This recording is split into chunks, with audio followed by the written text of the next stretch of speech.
ರಾಜ್ಯದಲ್ಲಿ ಸರಿಯಾಗಿ ಮಳೆ ಆಗ್ತಾ ಇಲ್ಲ, ರೈತರು ಸಂಕಷ್ಟ ಪಡ್ತಿದ್ದಾರೆ. ಇದಕ್ಕೆ ಸಂಬಂಧಪಟ್ಟ ಹಾಗೆ ಸರ್ಕಾರ ಒಂದು ಕಡೆ ಅಧ್ಯಯನ ಮಾಡ್ತಿದ್ರೆ, ಇತ್ತ ಬಿಜೆಪಿ ಕೂಡ ಬರ ಅಧ್ಯಯನ ಮಾಡೋದಕ್ಕೂ ಮುಂದಾಗ್ತಾ ಇದೆ. ಬಿಜೆಪಿ ರಾಜ್ಯಾಧ್ಯಕ್ಷ ವಿಜಯೇಂದ್ರ ನೇತೃತ್ವದಲ್ಲಿ 6 ತಂಡವನ್ನ ರಚನೆ ಮಾಡಲಾಗಿದೆ.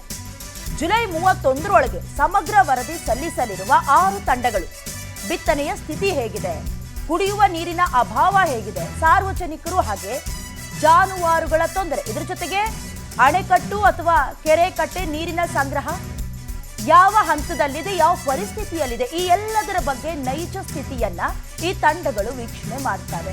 ನಿರೀಕ್ಷಿತ ಮಟ್ಟದಲ್ಲಿ ಜೂನ್ನಿಂದ ಉತ್ತಮ ರೀತಿಯ ಮಳೆ ಆಗ್ತಿಲ್ಲ. ಈಗಾಗಲೇ ಲಕ್ಷಾಂತರ ಹೆಕ್ಟೇರ್ಗಳಲ್ಲಿ ರಾಜ್ಯದಲ್ಲಿ ಬಿತ್ತನೆ ಕಾರ್ಯಗಳ ಆಗಬೇಕಾಗಿತ್ತು.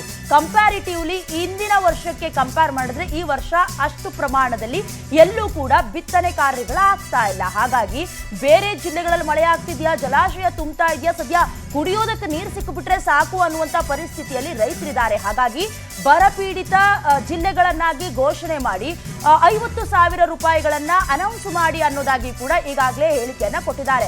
ಸರ್ಕಾರ ಒಂದು ಕಡೆ ಈ ವಿಚಾರವಾಗಿ ವರದಿಯನ್ನ ರೆಡಿ ಮಾಡ್ಕೊಳ್ತಾ ಇದ್ರೆ, ಮತ್ತೊಂದು ಕಡೆ ಈಗ ಬಿಜೆಪಿಯು ಕೂಡ ವರದಿಯನ್ನ ಸಲ್ಲಿಕೆ ಮಾಡೋದಕ್ಕೆ ಅಥವಾ ವರದಿಯನ್ನ ಪ್ರಿಪೇರ್ ಮಾಡಿಕೊಂಡು ಅವರಿಗೆ ನ್ಯಾಯ ಒದಗಿಸೋದಕ್ಕೆ ಒಂದು ಕಡೆ ರೆಡಿ ಆಗ್ತಾ ಇದ್ದಾರೆ. 6 ತಂಡ ಮಾಡ್ಕೊಳ್ಳೋದ್ರ ಮೂಲಕ, ಫಾರ್ ಎಕ್ಸಾಂಪಲ್ಗೆ ಕರಾವಳಿ, ಮಲೆನಾಡು ಭಾಗ ಒಂದು ಕಡೆ ಆದ್ರೆ, ಮತ್ತೊಂದು ಕಡೆ ಕಿತ್ತೂರು ಕರ್ನಾಟಕ, ಕಲ್ಯಾಣ ಕರ್ನಾಟಕ ಈ ಭಾಗಗಳಲ್ಲೂ ಕೂಡ ಈ ಸದಸ್ಯರನ್ನೆಲ್ಲ ನೇಮಕ ಮಾಡಿ ಅದಾದ ನಂತರದಲ್ಲಿ ರಿಪೋರ್ಟ್ ತರುವಂತಹ ಸೂಚನೆಯನ್ನ ಬಿಜೆಪಿ ರಾಜ್ಯಾಧ್ಯಕ್ಷ ವಿಜಯೇಂದ್ರ ಅವರ ನೇತೃತ್ವದಲ್ಲಿ ಮಾಡಿಕೊಳ್ಳಲಾಗಿದೆ.